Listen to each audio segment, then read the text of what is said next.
Olá, alunos do curso superior de Tecnologia em Cafeicultura, turma do terceiro período. Durante as aulas de hoje, nós estudaremos a fenologia e o manejo de mudas no viveiro. Bom, em primeiro lugar, nós vamos entender um pouquinho os processos de germinação. Aqui nós temos uma semente, né? Na última aula nós estudamos a semeadura, e aqui essa semente, a partir do momento que ela começa a absorver água, a água dilui os altos índices de ácido abscísico presentes próximo à região embrionária, aumenta a síntese de giberelina e permitindo então a retomada do crescimento do embrião. Aqui, aos 3 dias, vocês podem observar que o embrião já está nítido na semente. Aos 6 dias, ele começa a se desenvolver. Aos 9, nós já consideramos essa semente germinada, né? Como nós fizemos o teste de germinação de sementes.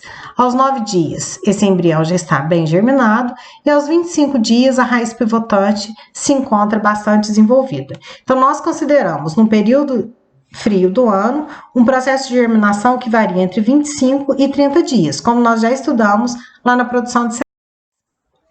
Dentre as fases fenológicas para a produção de mudas, na verdade, gente, isso só vale para o cafeeiro, né? Esses nomes populares, eles só são reconhecidos para a cultura do cafeeiro. Então, aqui, a semente vai ao solo, né? Aqui inicia o processo de crescimento, né? Da radícula, que nós chamamos de esporinha. Quando a raiz pivotante começa a se desenvolver, nós chamamos a fase de esporinha. Logo em seguida, nós temos a fase de joelho, aonde o hipocótilo, né? Ele começa a se desenvolver. Lembrando que a raiz tem fototropismo negativo, ela desce em sentido à escuridão, e o caule fototropismo positivo, então ele vai buscar a luz, independente de como essa semente foi colocada ao substrato. Então aqui, essa fase de joelho permite com que a planta se desenvolva, ou seja, ela passa de germinação para emergência, ou seja, ela está emergindo no solo. Quando ela emerge no solo, na fase de palito de fósforo, ela leva com ela a semente. Isso é uma característica de dicotiledôneas, chamada de emergência epígea. Emergência epígea é aquela que a planta leva consigo a semente. A hipógea, que é uma característica de monocotiledôneas, a semente fica no solo. Na fase 5, nós temos a abertura das folhas cotiledonares, chamadas de orelha de onça, por elas terem uma característica bem arredondada. Em seguida, né, ocorre a emissão do primeiro par de folhas definitivas. Em aproximadamente 21 dias é emitido um novo par de folhas definitivas, ou verdadeiras. Na verdade, as mudas de cafeeiro, elas são comercializadas quando elas atingem de 4 a 6 pares de folhas verdadeiras. Então, aqui nós temos, né, a alça hipocotiledonária, a raiz primária, que vai ser a raiz pivotante, e aqui ainda nós temos um endosperma. Aqui nós temos a emergência dessa planta no substrato, né? Ou seja, a fase de joelho, aonde ela leva consigo a semente. Aqui nós temos já a fase de orelha de onça, já as sementes são levadas, né, junto com a planta, então uma germinação epígea. Aqui nós temos a fase de orelha de onça, né? Aqui já houve o desbaste dessas plantas, onde nós podemos observar perfeitamente as folhas arredondadas. E em muitas plantas, as primeiras folhas verdadeiras já bem desenvolvidas. Aqui nós temos as plantas com os primeiros pares de folhas verdadeiras desenvolvidas. Fala a verdade para vocês, gente, o pessoal em viveiro nos questiona muito o seguinte, que até a fase de primeiro par de folhas, geralmente a gente tem uma desuniformidade no viveiro, isso é normal. Porque nós temos uma desuniformidade na germinação, na emergência.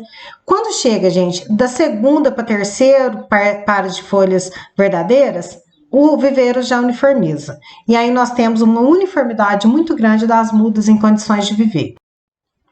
Aqui nós temos uma muda que nós chamamos de muda padrão, de acordo com a legislação brasileira. A muda padrão é aquela que apresenta de 4 a 6 pares de folhas verdadeiras e estão aptas a irem para o campo. Vocês podem observar a qualidade das folhas dessas mudas aqui, mudas de alta qualidade, que em campo elas têm um desempenho muito bom.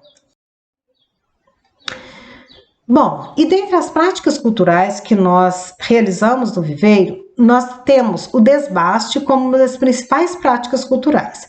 O que vem a ser o desbaste? O desbaste, gente, logo após a semeadura de 2 sementes por saquinho, né, de polietileno, aproximadamente de 70% a 95% irão germinar. 70%, gente, que é o mínimo exigido de acordo com o Ministério da Agricultura, né? No entanto, a gente tem médias superiores a 95% quando nós temos uma semente de boa qualidade. E aqui, gente, vocês podem observar, tem plantas que ainda estão em palitos de fósforo, tem outras que estão abrindo a orelha de onça e tem outras com a orelha de onça já abertas. Então, é normal, nessa época, que nós termos uma desuniformidade no viveiro.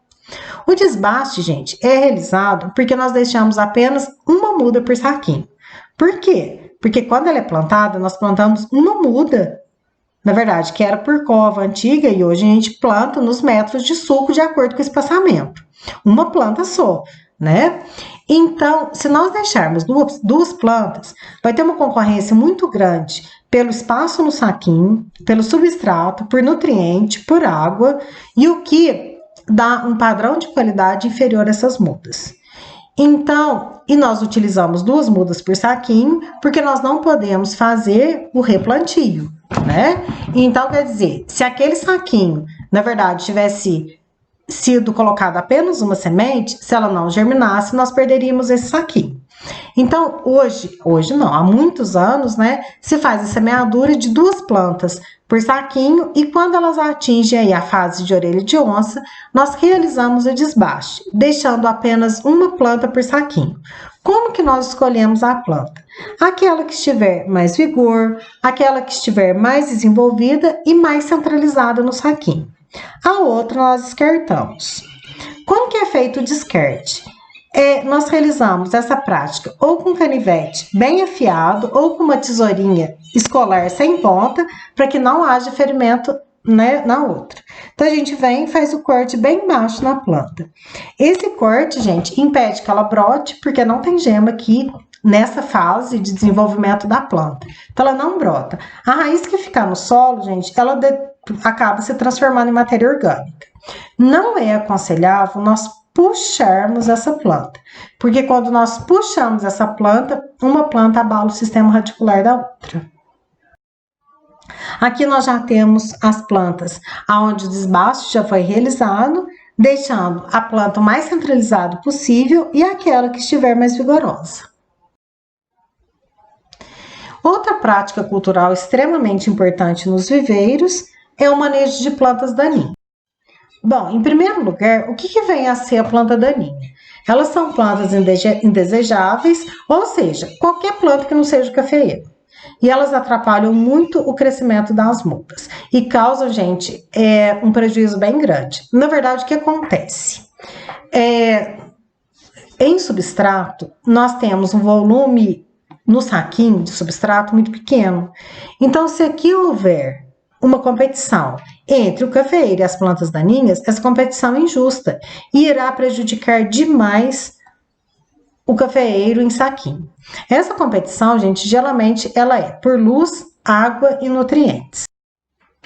Então, aqui as plantas daninhas, elas concorrem com o cafeeiro, né? Em água, aqui um viveiro sendo irrigado por microaspersão. E luminosidade, a gente precisa de 50%, mas o cafeeiro precisa de 50% para fotossintetizar. Se esse sombreamento for muito elevado, atrapalha o desenvolvimento da planta. E por nutrientes, ou seja, num substrato de volume pequeno, se eu tiver uma concorrência por nutrientes, por água e por luz, com certeza o cafeeiro ele vai ter problema no seu desenvolvimento. Dentre as principais plantas daninhas difíceis de serem controladas em viveiro, nós temos a tiririca, pior planta daninha que tem, né? Em qualquer lugar que ela esteja, ela é complicada.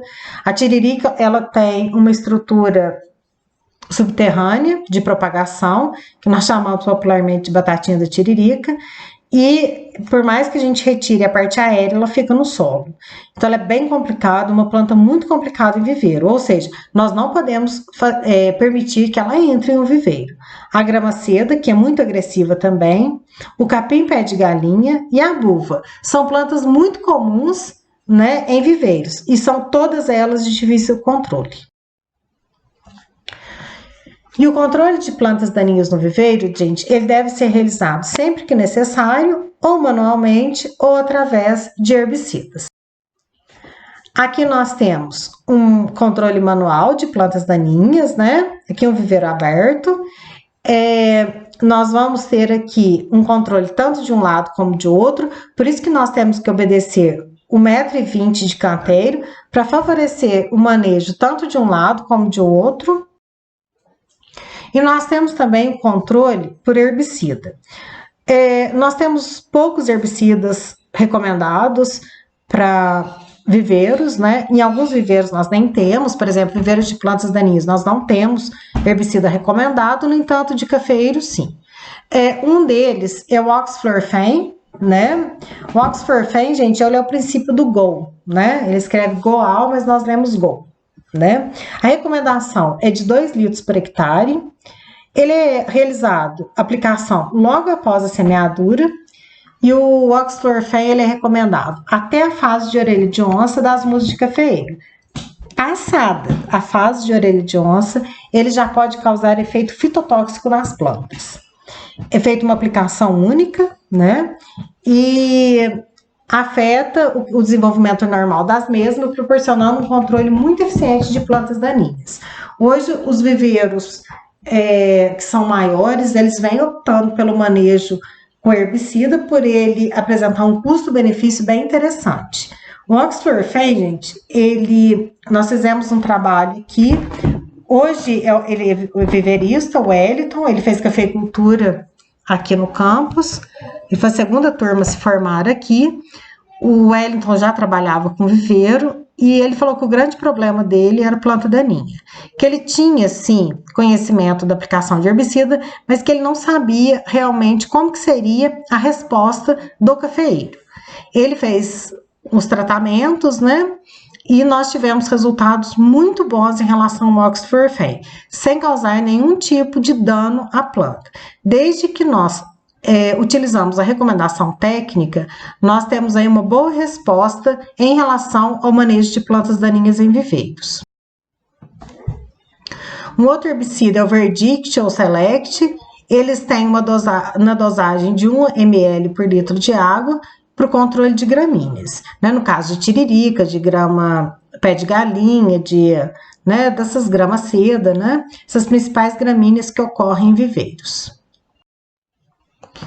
Aqui nós temos a aplicação do herbicida, levando em consideração que nós temos um produto químico e para esse produto químico tem que utilizar todo o EPI recomendável.